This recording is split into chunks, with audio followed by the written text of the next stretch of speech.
In today's video, I'm going to teach you how to create a course in Gohighlevel. To get started, open Gohighlevel and head into your account dashboard. Once you're inside, look over to the left-hand side panel because that's where you'll find the main navigation for the tools you need. From there, click on Memberships. This is the section where Gohighlevel lets you manage learning content, member access, and course experiences all in one place. After that, move to the top menu and click on Courses. This will take you to the course management area where you can view existing courses or start building a new one from scratch.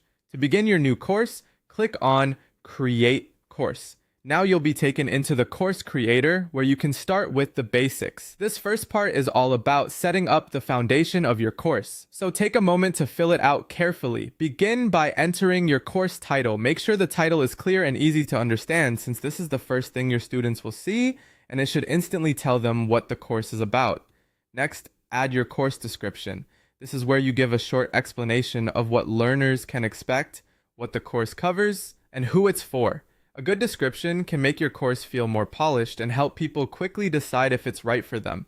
Once that's done, upload a thumbnail for the course. Your thumbnail acts like the visual cover image, so it's worth choosing something clean and professional. Select the thumbnail from your computer and upload it into the course setup area. A strong thumbnail can make your course look much more appealing inside the portal.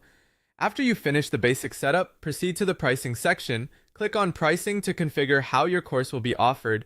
Here you'll choose the pricing plan and the billing period that fits your offer.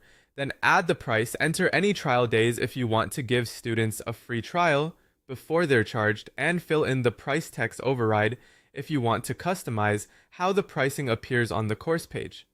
This is useful if you want the display text to sound more specific or more marketable. Once you've completed those pricing details, go ahead and click Create Course. That will finalize the setup and generate your new course inside Gohighlevel. And that's it.